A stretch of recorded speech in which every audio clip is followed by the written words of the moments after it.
وبسم الله نبتدي فيديو اليوم ونبتدي يومنا الجميل وبالصلاة على الحبيب المصطفى عليه أفضل الصلاة والسلام. السلام عليكم حبايبي، شلونكم؟ شخباركم؟ إن شاء الله الكل بخير وصحة وسلامة وعافية. طبعا رجعت لكم بفيديو جديد إن شاء الله يا رب يعجبكم، وحابة أرحب بكل المتابعين الجدد اللي نوروا القناة. طبعا كل اللي يشاهدون قناتي أتمنى إذا عجبتكم قناتي تنوروني وتخلونا لايك حلو من إيديكم الحلوة، ويا هلا أو يا مرحبا بيكم. اليوم يا حبايبي حابة أتريق شاي ومن هذا الكعك، طبعا كلش أحبه بنات. هاي نوعية كلش أحبها، فراح أخلي كم وحدة يعني مو هواي.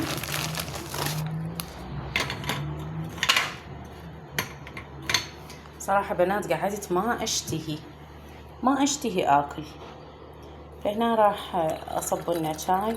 طبعا دائما أسوي شاي ثخين، هذا كلش كافي. دائما أحب أسوي شاي ثخين، فراح آكل من هذا الكعك. طبعا الشاي ما أسوي حلو كلش، يعني قليل أضيف له شكر. مرات بنات أشتهي مثلا آكل، مرات لا والله ما إلي نفس صراحة، خاصة إذا أكون وحدي يعني قاعدة، لأنه أنا بس أبو حسون يقعد الصبح، تعرفون الأولاد عطلة ويظلون نايمين، فما أقعدهم، هم على راحتهم شو وقت ما يقعدون. مرات يتريبون بعدين يلا يتغدون، مرات رأسا يتغدون. المهم أنا بهيك وقت من أكمل أبلش، إذا أكون معين طبعا هم تالي الليل ياكلون، أغسلهن، أبلش أشوف شنو مثلا أسوي غدا، يعني أحضر طبختنا، أسوي لي فد شغلة منا. بس إحنا بنات صراحة يعني أكثر شغلنا العصر، يعني إذا أريد ننظف البيت، مرات إذا أريد أغسل ملابس، أكثر شي العصر.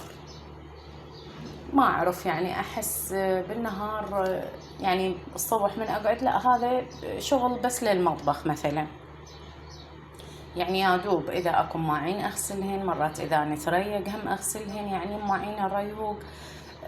أبلش أسوي طبختي مثلا، شنو أفكر شنو اللي أسويه غدا أبلش بيه، وهكذا يا حبايب قلبي. طبعا ما أعرف شلون أوصف لكم فرحتي. صراحة يعني فرحانة إنه بديت بقناة جديدة، ولو القناة مبتدئة بعدها ما بيها متابعين، بس أحس إنه يعني راح يجوني إن شاء الله متابعين، وأكيد يعني الحبايب ما يقصرون، وأكيد اللي يشوفون قناتي وراح تعجبهم إن شاء الله راح يشتركون. بنات أنا سبق وقلت إنه القناة مسويتها كهواية، يعني ما مفكرة إنه تصعد القناة وأستفاد من عندها، بس أنا أحب إنه يعني أنشر يومياتي، روتيناتي، حتى لو بالقدر المحدود، يعني أحب هالشي هذا. فأتمنى تساعدوني وتدعموني حبايبي.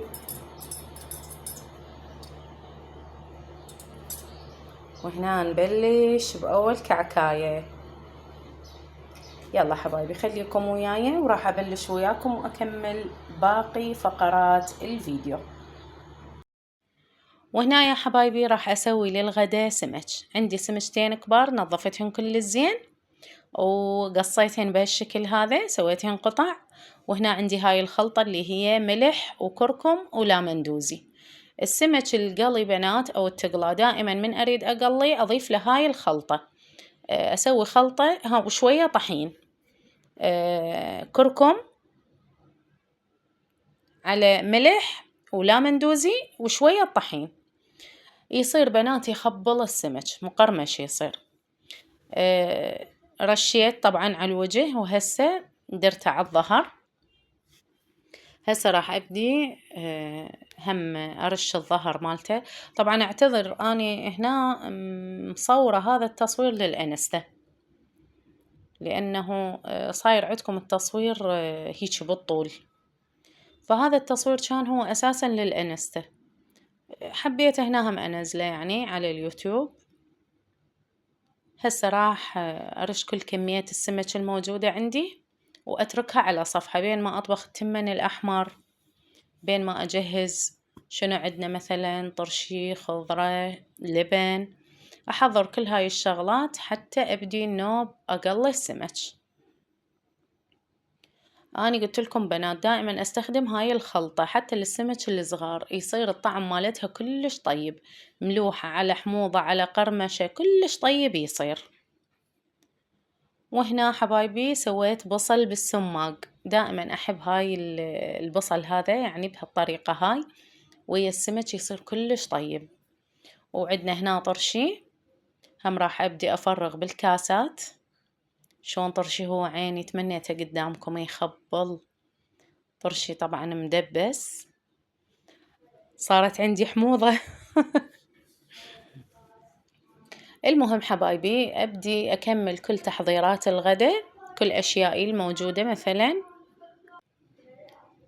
بين ما أفرغ الطرشي. طبعا أنا هنا كنت أقلي بالسمك يعني إيد على الطباخ وإيد هنا بالتحضيرات مال الغداء.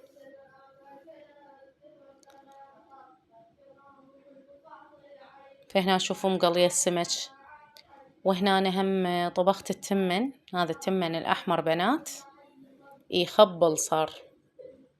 طبعا ما راويتكم الطريقة اللي أطبخ بيها التمن، طريقة كلش بسيطة وسهلة، احتمال على غير فيديو أراويكم إياها. هنا حبايبي صبيت الغدا مالتنا ومثل ما تشوفون ولو هو التصوير بالطول حرامات. السمك على التمن الأحمر، على الطرشي، على البصل بالسماق، وكله خير ونعمة فضيلة من رب العالمين. سهمكم ألف عافية يا ربي. وأكيد راح أختم الفيديو وياكم ويا قلاصة شاي من بعد السمك. لهنا حبايبي وصلت وياكم نهاية هذا الفيديو، أتمنى عجبكم، وإذا عجبكم لا تنسون تخلونا لايك حلو من إيديكم الحلوة. مع السلامة وانتظروني بفيديو قادم.